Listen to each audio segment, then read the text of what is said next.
The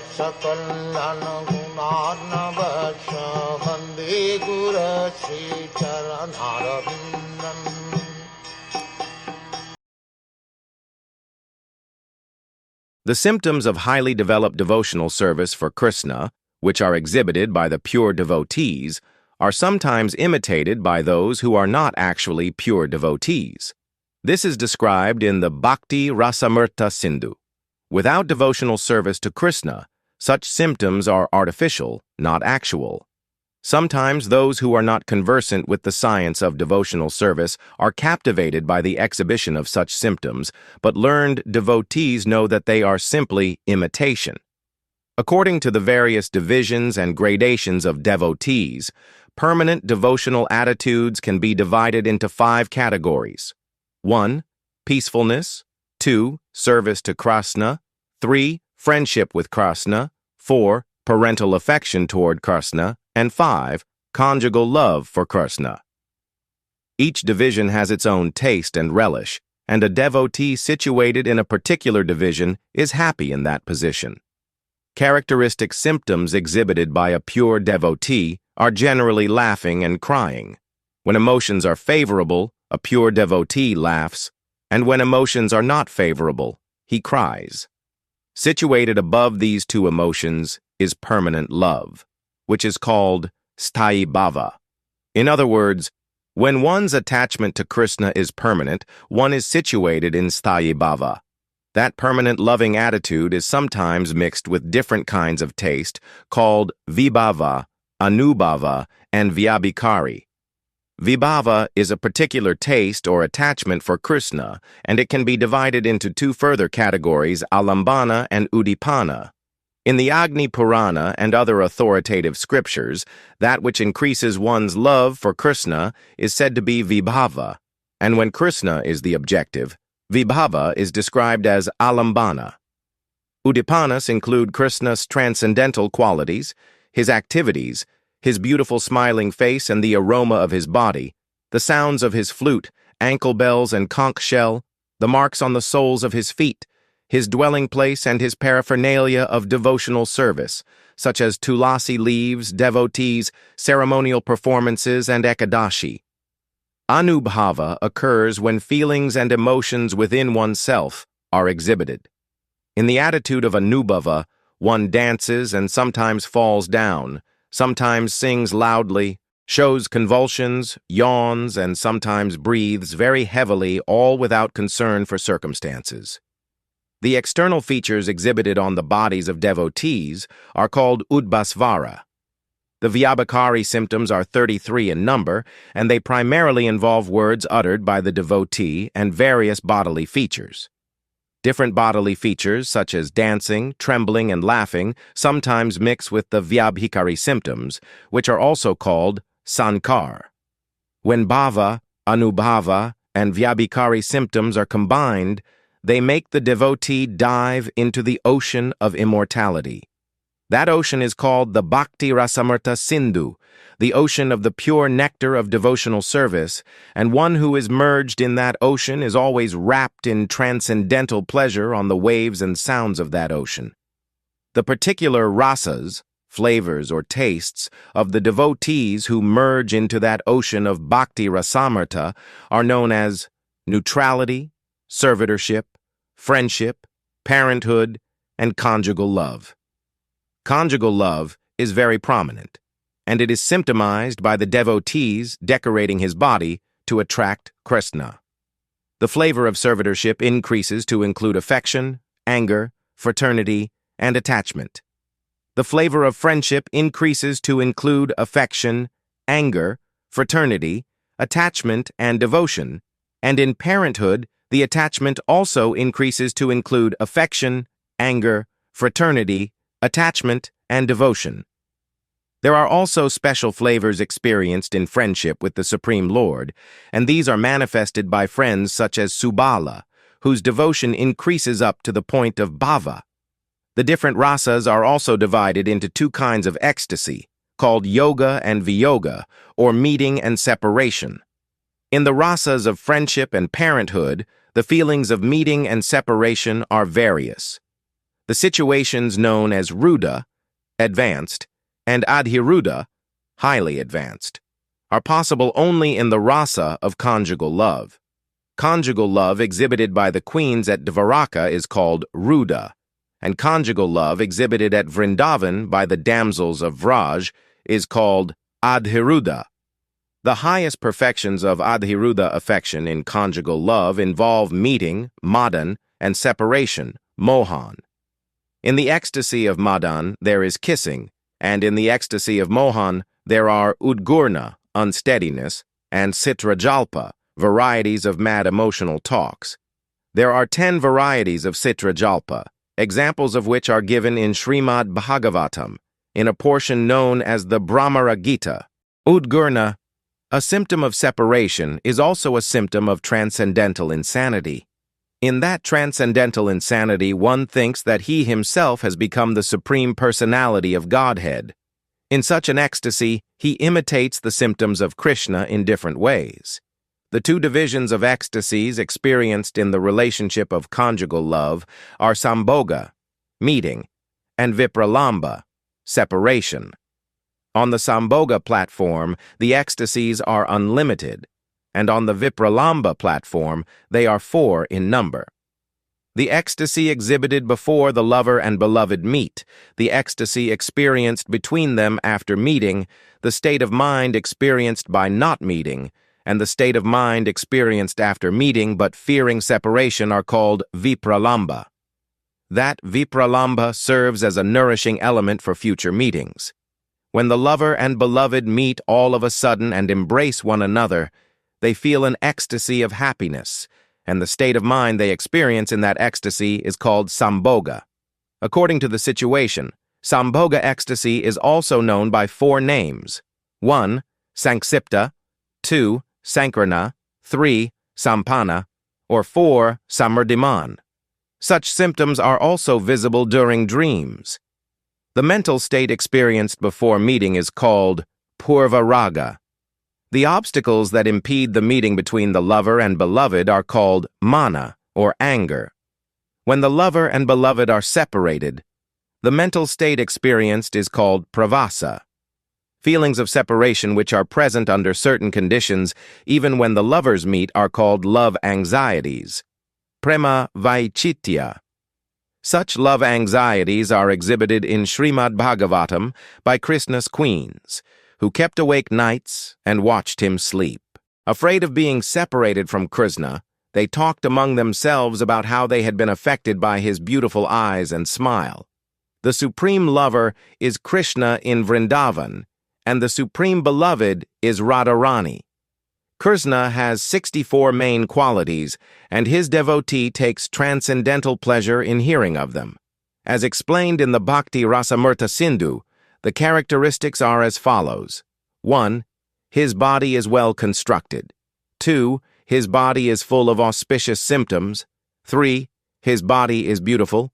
4. He is very glorious. 5. He is very strong.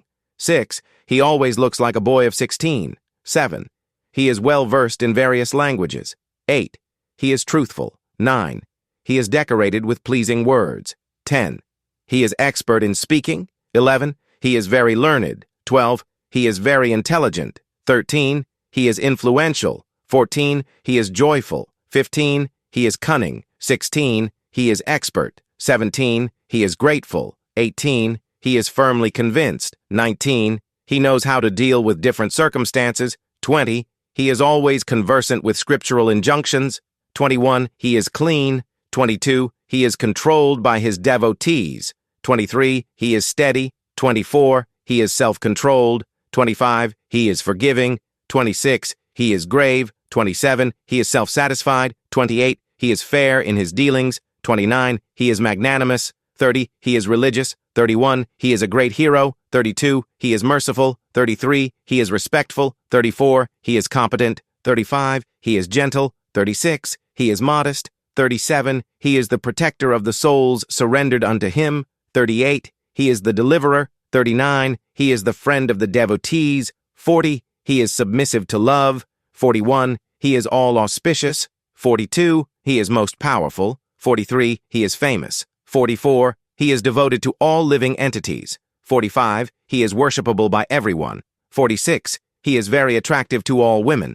47. He is partial to his devotees. 48. He is full of all opulence. 49. He is the supreme controller. 50. He possesses all honor. These 50 qualities are fragmentally present in every living entity. When a human being is completely spiritually free and situated in his original condition, all these qualities can be perceived in him in minute quantity.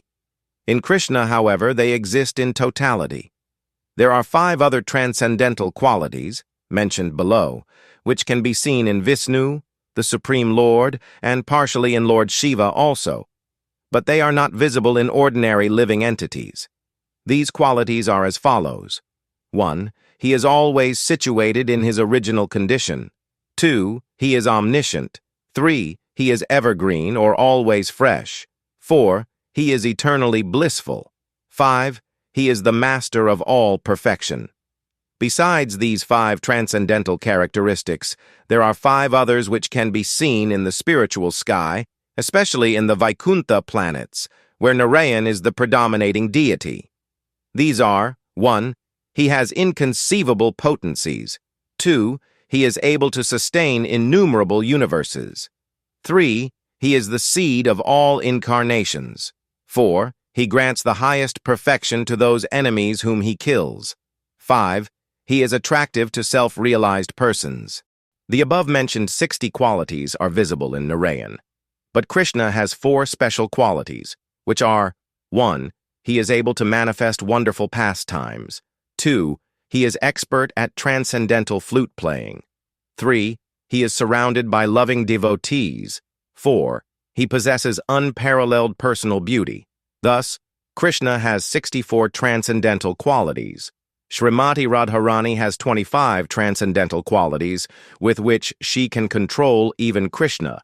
Her transcendental qualities are as follows. 1. She is sweetness personified. 2. She is a fresh young girl. 3. Her eyes are always moving. 4. She is always brightly smiling. 5. She possesses all auspicious marks on her body. 6. She can agitate Kṛṣṇa by the aroma of her person. 7. She is expert in the art of singing. 8. She speaks very nicely and sweetly. 9. She is expert in presenting feminine attractions. 10. She is modest and gentle. 11. She is always very merciful. 12. She is transcendentally cunning. 13. She knows how to dress nicely. 14. She is always shy. 15. She is always respectful. 16. She is always patient. 17. She is very grave. 18. She is enjoyed by Kṛṣṇa. 19. She is always situated on the highest devotional platform. 20. She is the abode of love of the residents of Gokula. 21. She can give shelter to all kinds of devotees. 22. She is always affectionate to superiors and inferiors. 23. She is always obliged by the dealings of her associates. 24. She is the greatest among Kṛṣṇa's girlfriends. 25. She always keeps Kṛṣṇa under her control. Thus, Kṛṣṇa and Radharani are both transcendentally qualified, and they attract one another. But Radharani's transcendental attractiveness is greater than Kṛṣṇa's, for her attractiveness is the transcendental taste in conjugal love. Similarly, there are transcendental tastes in servitorship, friendship, and other relationships with Kṛṣṇa. These can be described with reference to the context of the Bhakti-rasāmṛta-sindhu. Persons who have been thoroughly cleansed by devotional service and are always joyful, being situated in elevated consciousness, who are very much attached to studying Srimad Bhagavatam, who are always cheerful in the association of devotees, who have accepted the lotus feet of Kṛṣṇa as the ultimate shelter of their lives, and who are pleased to perform all details of devotional service. Such devotees have in their pure hearts the transcendental ecstasy of attachment, which has been developed through old and new reformatory practices. That ecstatic state of being, enriched with love of Kṛṣṇa and transcendental experience, gradually develops into the mature bliss of spiritual life. Tasting such spiritual bliss is not possible for those who are not situated in Kṛṣṇa consciousness and devotional service. This fact is further corroborated in the Bhakti-rasāmṛta-sindhu, where it is said, "It is very difficult for the non-devotee to understand the taste of devotional service. Only one who has completely taken shelter of the lotus feet of Kṛṣṇa and whose life is merged in the ocean of devotional service can understand this transcendental pleasure." Lord Chaitanya thus briefly explained the transcendental situation, the spiritual relish of life, which he called the fifth stage of perfection. The first stage of perfection is to become a religious man in the ordinary sense, as known in the material world. The second stage of perfection is to become materially rich. The third stage of perfection is the attainment of complete sense enjoyment. And the fourth stage of perfection is liberation.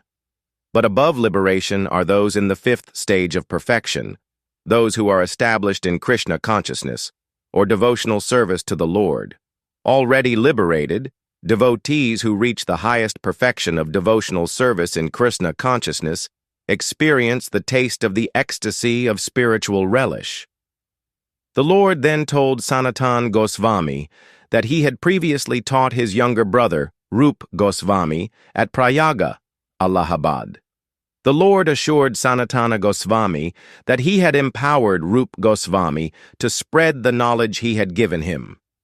The Lord then similarly ordered Sanatana Goswami to write books on the transcendental loving service of Lord Kṛṣṇa, and he authorized him to excavate the different sites of Kṛṣṇa's pastimes in the district of Mathura. Sanatana Goswami was also advised to construct temples in Vrindavan and to write books on the principles of Vaishnavism, as authorized by Lord Chaitanya himself. Sanatana Goswami executed all these desires of the Lord. He constructed the temple of Madan Mohan at Vrindavan, and he wrote books on the principles of devotional service, such as the Hari Bhakti Vilas. Lord Chaitanya further taught Sanatana Goswami how one can live in the material world while being in a complete relationship with Kṛṣṇa, and he also taught him that there is no necessity for dry renunciation. The purport of these instructions is that in the present age there are many persons who accept the renounced order of life, sannyas, but who are not spiritually advanced. Lord Chaitanya did not approve of such sannyas, explaining that it is wrong to accept sannyas without having perfect knowledge of Kṛṣṇa consciousness. Actually, we find that there are many so-called sannyasis whose actions are below those of ordinary men, but who pass themselves off as being in the renounced order of life. Lord Chaitanya Mahaprabhu did not accept such hypocrisy, and he instructed Sanatana Goswami to elaborate on this subject in his different books. The perfectional stage of spiritual life, which one can experience even while being in the material world, is described by Lord Kṛṣṇa in the 12th chapter of the Bhagavad Gita. There it is said that one who is not envious of any living entity, who is friendly, merciful, and detached from material possessions, who is situated in his pure identity, without any false conception of the body as the self, who is equipoised in both happiness and distress, who is forgiving, always satisfied, always engaged in devotional service, and always surrendered unto the Supreme Lord with his body and mind, such a devotee is very dear to Kṛṣṇa. A devotee who never gives trouble to any living entity, either by his body or his mind, who is never affected by material distress and happiness, and who is never angry or pleased with anything material, is very dear to the Supreme Lord. He who is never dependent on anyone in this world, who is completely surrendered to the Supreme Lord, who is purified, expert, neutral, free of pain, and aloof from any material endeavor which requires too much attention, such a devotee is also very dear to Lord Kṛṣṇa. A person who is never subjected to material happiness or hatred, lamentation or ambition, who is aloof from all materially auspicious and inauspicious activities, and who is fully devoted in Kṛṣṇa consciousness, such a devotee is very dear to Lord Kṛṣṇa. A devotee who treats equally a so-called enemy and a so-called friend in the material world, who is not disturbed by heat or cold, who is without any attachment, who is equally situated when respected or insulted, who is always grave, satisfied in any condition of life, without any fixed residence, and fixed in Kṛṣṇa consciousness, such a devotee is very dear to Lord Kṛṣṇa. Even if one is not situated in the transcendental position, still, if he approves the transcendental life described here, he also becomes very dear to Kṛṣṇa. In Srimad Bhagavatam, there is a very nice verse stating that a devotee should always remain dependent on the mercy of the Supreme Lord, and that as far as his material necessities are concerned, he should be satisfied with whatever is obtained without endeavor. In this regard, Shukadev Goswami advised that a devotee should never approach a materialistic person for any kind of help. As far as one's bodily necessities are concerned, one can pick up torn clothing from the street, take fruits offered by trees, drink water from flowing rivers, and live in a mountain cave constructed by nature herself. Even if one is unable to do all these things, he should nonetheless completely depend on the Supreme Lord, understanding that since the Lord provides everyone with food and shelter, he will never fail to care for his devotees who are fully surrendered unto him. In any case, the devotee is always protected, and therefore he should not be at all anxious for his maintenance. Sanatan Goswami thus inquired into all phases of devotional service, or Kṛṣṇa consciousness, and Lord Chaitanya taught him most confidentially from authoritative scriptures like Srimad Bhagavatam. The Lord also referred to the Vedic literature known as Harivamsha, which gives information about the transcendental abode of Kṛṣṇa. This information was disclosed by Indra when he offered his prayers after being defeated upon challenging the potency of Kṛṣṇa. In the Harivamsha, it is stated that although birds and airplanes can fly high in the sky above the earth, they cannot reach the higher planetary systems. The higher planetary systems extend upward from the Sun planet, which is situated in the middle of the universe. Above the Sun are planetary systems, where persons who are elevated by great austerities and penances are situated. The whole material universe is called Devi Dham, and above it is Shiv Dham, where Lord Shiva and his wife Parvati eternally reside. Above that planetary system is the spiritual sky, where innumerable spiritual planets, known as Vaikunthas, are situated. And above these Vaikuntha planets is Kṛṣṇa's planet, known as Golok Vrindavan.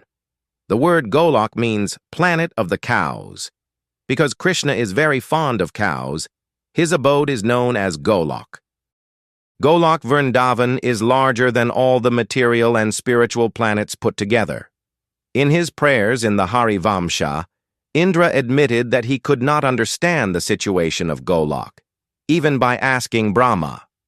Devotees of the Narayan expansion of Kṛṣṇa attain the Vaikuntha planets, but it is very difficult to reach the Goloka planet. Indeed, that planet can be reached only by devotees of Lord Chaitanya or Lord Shri Kṛṣṇa. Indra then said to Lord Kṛṣṇa, "You have descended from that Goloka planet in the spiritual world, and the disturbance I created was all due to my foolishness."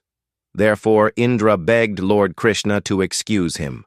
The last phase of the pastimes of Lord Kṛṣṇa is described in Srimad Bhagavatam as Mausala. This series of pastimes includes Kṛṣṇa's mysterious disappearance from the material world.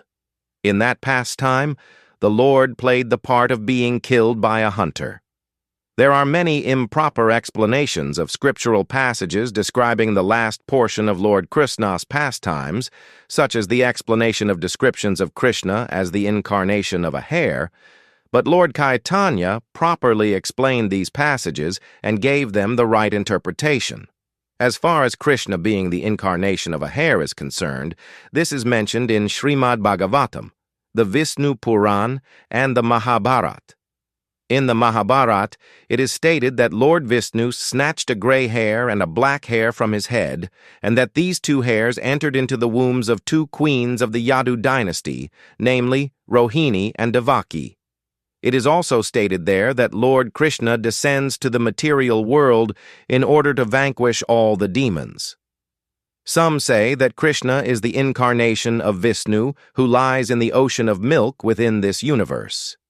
Srila Rupa Goswami, in his Laghu Bhagavatamṛta, along with his commentator, Sri Baladev Vidyabhusan, have discussed these points fully and have established the exact truth. Sri Jiva Goswami also discusses these points in the Kṛṣṇa Sandarbha. When Lord Chaitanya finished his instructions to Sri Sanatan Goswami, Sanatan, being empowered and enlightened, was so transcendently pleased that he at once fell at the feet of Lord Chaitanya and said, "I was born in a very low family, and I have always associated with lowly people. Therefore I am the lowest of sinners. Yet you are so kind that you have taught me lessons which are not even understood by Lord Brahma, the greatest being in this universe. By your grace I have appreciated the conclusions which you have taught me, but I am so low that I cannot even touch a drop of the ocean of your instructions. Thus, if you want me, who am nothing but a lame man, to dance, then please give me your benediction by placing your feet on my head." Thus Sanatan Goswami prayed for the Lord's confirmation that his teachings would actually evolve in his heart by his grace. Otherwise, Sanatan knew that there was no possibility of his being able to describe the Lord's teachings. The purport of this is that the Acharyas, spiritual masters, are authorized by higher authorities. Instruction alone cannot make one an expert. Unless one is blessed by the spiritual master or Acharya, such teachings cannot become fully manifested. Therefore, one should seek the mercy of the spiritual master so that his instructions can develop within oneself. After receiving the prayers of Sanatan Goswami, Lord Chaitanya placed his feet on Sanatana's head and gave him the benediction that all the Lord's instructions would fully develop within him. Thus the Lord described the ultimate stage of love of Godhead. Lord Chaitanya said that such a description cannot be given very elaborately, but that he had informed Sanatan as far as possible. The author of Sri Chaitanya Charitamrita concludes this chapter by writing that anyone who attentively hears these instructions of Lord Chaitanya to Sanatan Goswami very soon becomes situated in Kṛṣṇa consciousness and engages in pure devotional service to the Lord.